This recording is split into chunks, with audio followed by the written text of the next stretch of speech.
kanagira nkubwire uyu munsi wa none ko ubushobozi bwa Amerika bwose n'ubuhangange bwayo kuri iyi si bishingiye kuri scam, bidashingiye ku bushobozi yakagombye kuba ifite. No kuvuga iki rero?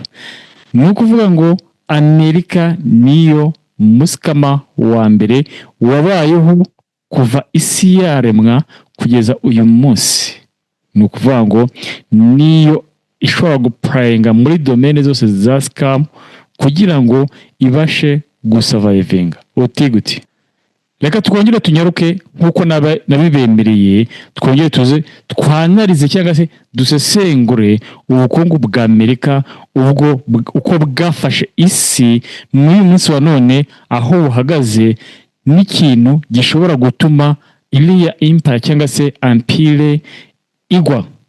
Ni ikintu kimwe gusa, ni nka buto imwe ishobora gukanda cyangwa se ibindi bihugu bishobora gukanda empire igitondo kimwe mugasanga yagiye hasi, ndetse na institution zose zishingiye. Reka twongere tugaruke ahanga, ibi byose turayibara, turabyanaliza cyangwa turabisesengura dushingiye kuri financial system isi ikoresha uyu munsi wa none. Financial system ni iki? Financial system ni uburyo isi yubatse dushobora gukoresha twishyuranamo.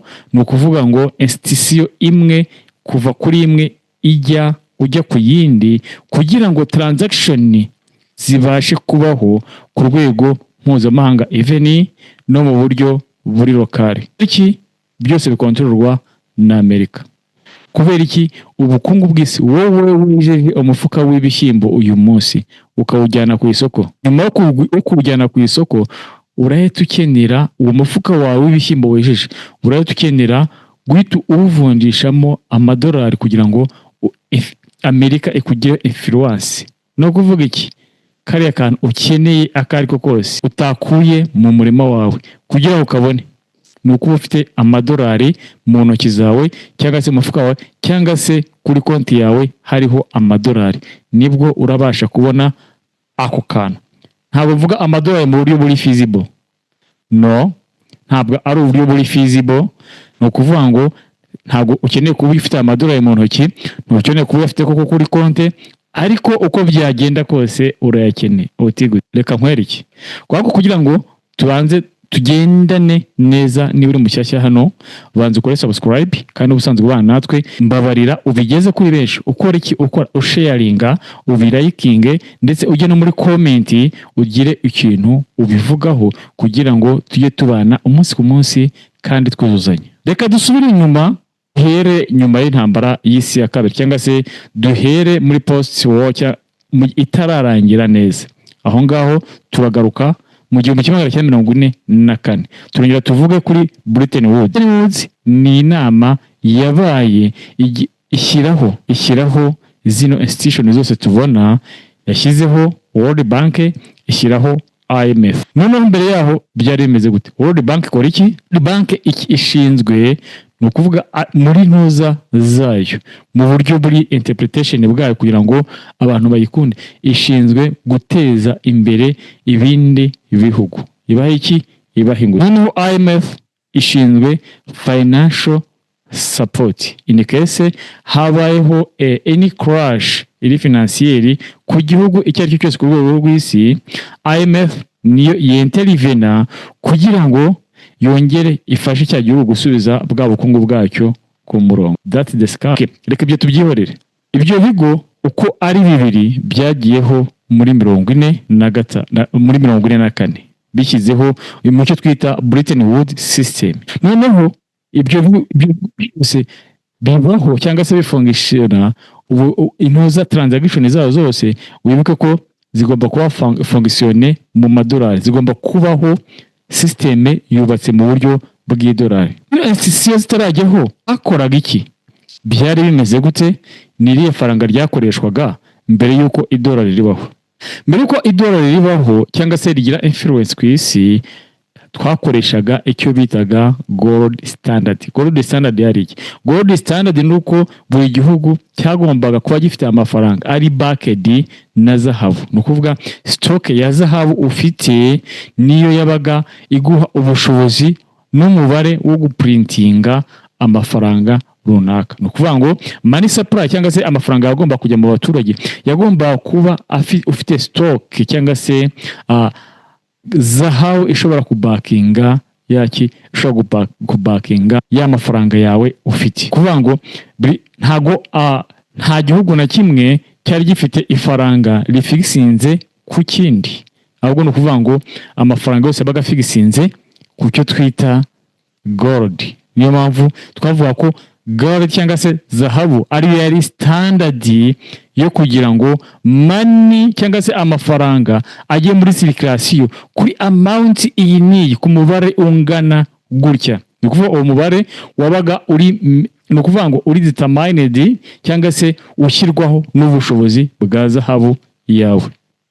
Urumva ibyo bintu wenda ubu guprintinga amafaranga ajya muri circulation bwari bugoye, kubera ko wagomba kugenda kuvuga ngo ese mfite zahabu ingana gute kugira ngo printing amafaranga, na production urumva yariyo, kuko urumva production yagomba money supply yagomba kubishingiye kuri gold iri muri stock. Icyo gihe pound cyangwa se Abongereza nibo bari bafite global influence ku isi hose. Ubwo ndavuga mbere y'intambara y'isi ya kabiri. Urabizi ko Abongereza bari superpower.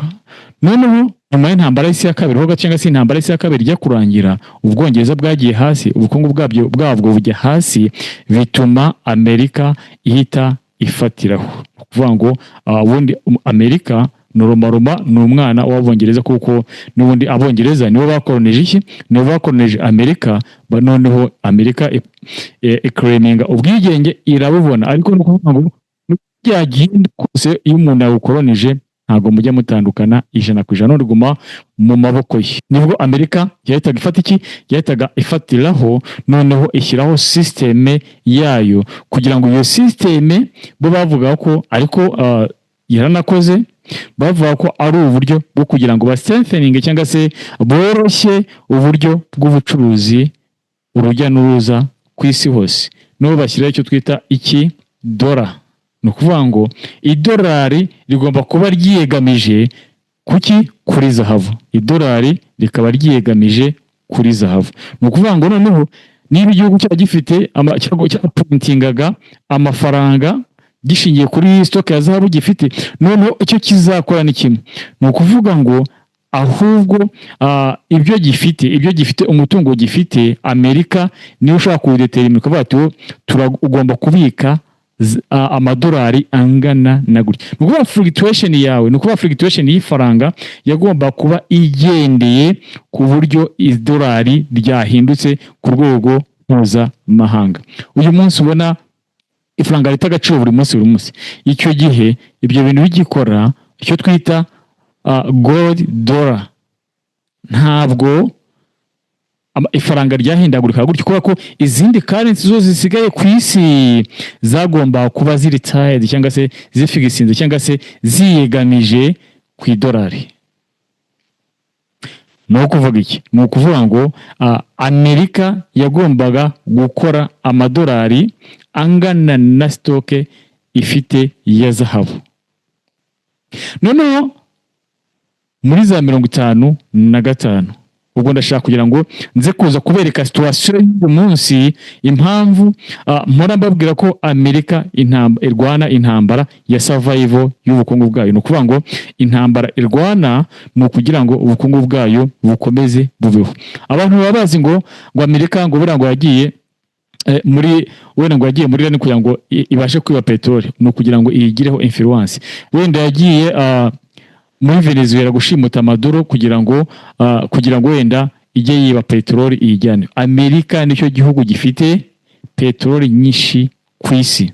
Niba bafite petroli nyinshi ku isi, nubwo baguma bakoresha iy'ahandi, ntabwo bajya bakoresha petroli yabo, bagumye bayigura ahandi, kuko nabo bari mu bantu importa petroli nyinshi ku rwego rw'isi.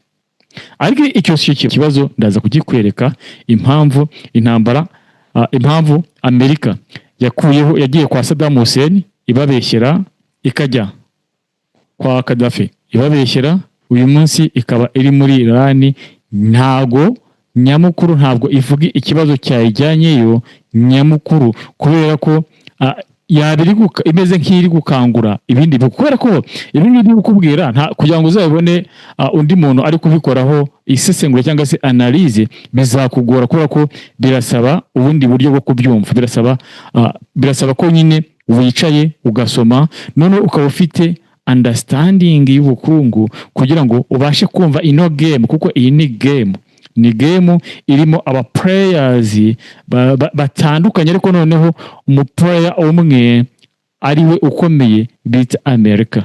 Iyi ushobora kwifashisha game theory ukavuga ati wenda okay, Amerika ihagaza bigenze gutya byagenda gutya, byagenda gute bigenze gutya byagenda, ugakoresha icyo twita sensitive analysis. No kuva sensitive analysis no kugenda wanaliza uhindagura imibare, ukavuga ati ibi bigenze gutya, umubare ukakwereka uko bigenda, kuva wongeye ugahindura undi mubare, ukagenda wa systeme uburyo igenda ihinduka bitewe na analyse uri gukora, ariyo twita sensitive analysis.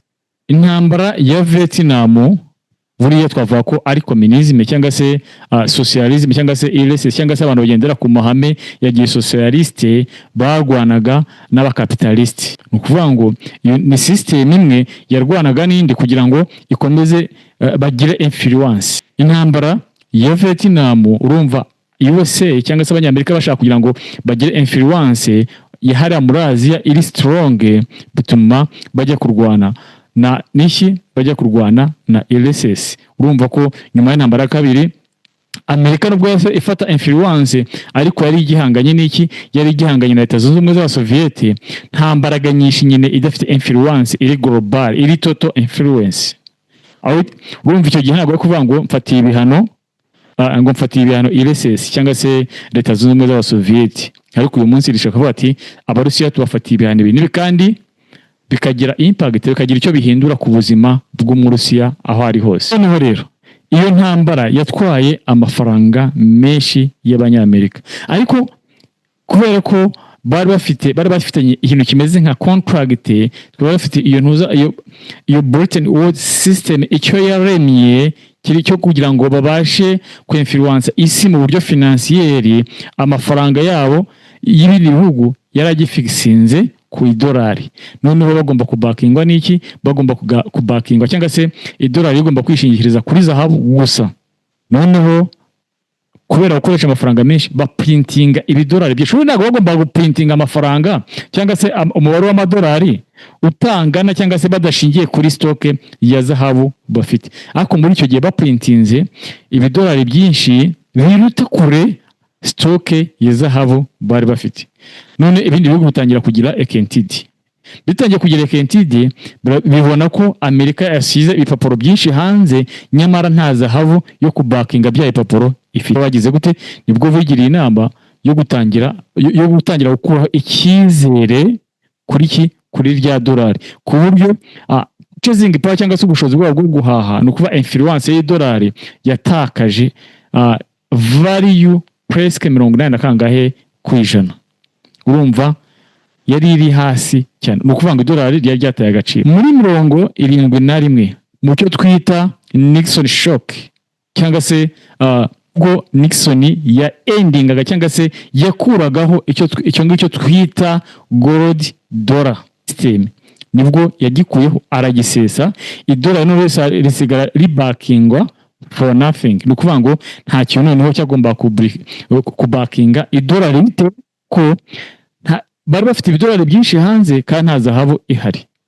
Niyo mpamvu banakize ko ari Nixon shock, nuko idolari yari aritesheje agaciro. Urumva niba ryaretse ritakaza influence yaryo mu buryo bungana byibura na 80%, reka dufite ntuza wenda dufite iyo range cyangwa se iyo level tuvuge ko ari 80%. Urumva agaciro k'idolari kari gatakaye. Ubwo basimbutse bajya muri Arabia Saudite kugira ngo, urumva icyo gihe, urumva peteroli nicyo kintu byibura cy'influenceaga isi, aho umuntu ari hose cyangwa se buri gihugu cyose gikeneye ya peteroli. Nibwo bagiye bakora deal. Iyo deal niyo turi kwita uyu munsi petrodollar, cyangwa se niyo yari petrodollar. bamaze kugira no kuvuga ngo kuva muri 71 twadabutinze cyangwa se isi yadabutinze icyo bita fiat money. Nyuma yuko gold dollar system ivaho, isi yadabutinga icyo bita fiat money. Ni ukuvuga ngo paper money just ni amafaranga ashingiye kuri trust n'ubushobozi bw'ubukungu bw'igihugu runaka. Ni ukuvuga ngo ni amafaranga ashingiye no kuba umuntu ayizeye gusa. Ujye ubona ko igihugu kibika mu gitondo kavuga ngo amafaranga yariho tuyakuyeho dushyizeho amafaranga ameze gutya. Ayo dushyizeho uyu munsi afite ibirango ibi nibi. None bagashyiraho periode akavuga ati mu myaka 2 aya mafaranga wenda ntago azaba agikoreshwa. Ni ukuvuga wenda banki ikoresha muri ya periode ikoresha ushoboye ikagenda collectinga ya mafaranga asubira muri banki, then ikazabifata ikajya kubitwika kuko ni ibipapuro nta kindi kintu kiba kirimo. Ni ukuvuga ifaranga ubundi cyangwa se money ashingiye kuri wowe kuri ngewe, noneho biriya bipapuro bihagararamo hagati, ari mpamvu muri definition yabyo cyangwa se mu buryo busobanura babyita medium of exchange. Ni ukuvuga ngo ufite iki, ugiye ku isoko wenda wajyanye igitoki, undi wenda yijyanye ibijumba, kugira ngo ntago turi bwa exchange ngo mbibijumba ngo igitoki ndagenda ngurisha igitoki, nimara kugurisha igitoki ngaruka nze gushaka umuntu ufite ibijumba mu bya bifaranga bampaye bya bipapuro, noneho ampe bya bijumba. Ni ukuvuga ngo ahagararamo hagati, noneho akanamejaringa cyangwa se akadetermina valeri y'ikintu runaka. Ariyo mpamvu ushobora kuba ufite toni 20 z'ibishyimbo mu nzu, ukavuga ati muri wowe ukavuga ati wenda niba nka toni ndari 100, ukavuga ati okay, muri toni 20 mfite ubwo mfitemo miliyoni 2. Ntago ari miliyoni 2, ni ukuvuga ngo uzibaze ko bazagwa bya ipapuro banye na miliyoni 2 ugendeye kuri bya bintu, kuri bya bikorwa byawe wakoze. Niyo mpamvu ari medium of exchange. Amafaranga biriya bipapuro tubikoresha mu guhagarara hagati gusa, nta kindi kintu bishingiye, nta nakandi gaciro kabyo. Ni ukuvuga no kuba tubyizeye ko leta yabishyizeho, nta kindi kintu, no kuvuga byemewe ko ndabikuzanira ukamba ikintu runaka ku giciro runaka washyizeho kuri price waba bazi kudetermina. Noneho rero Amerika ni gute niba ya printing ibifaranga bidafite ikintu kibibakinga, no kuvuga ngo bidafite ikintu kibyishingikirizaho, ni gute noneho yabashije kuvuga ngo isi igomba gukomeza yizeye idolari kuruta uko yakwizera ikindi kintu cyose? Ni kuba irindi faranga iryari yose, even ni faranga riri loko ryo mu gihugu mw'imbere ntago biba ryizewe nk'idolari. Yabigezeho gute rero? Nicyo tugiye kuvuga. Petrodollar system, ni ukuvuga ngo kubwa Nixon amaze kwendinga cyangwa se amaze gukuraho iyo gold dollar system, nibwo batangiye bahise batekereza akavuga ati influence yacu ku isi irarangiye, noneho berekeza hehe? Berekeza muri Arabia Saudite kujya kudilinga uburyo noneho ifaranga ryabo ari ryacuruzwamo iki? Ryacuruzwamo peteroli. Itegeko ni rihe? Ni ukuvuga ngo peteroli yawe uzayikora uyigurisha ku isoko mpuzamahanga, numara kuyigurisha ku isoko, ariko ugomba kuyigurisha price yose igomba kuba iri mu madolari. Bimaze iki rero kuba iri mu madolari? Niba iri mu madolari, peteroli ni ikintu gikenewe na buri muntu wese muri production, muri transport, mbese ubuzima bw'uyu munsi bwose bukeneye peteroli.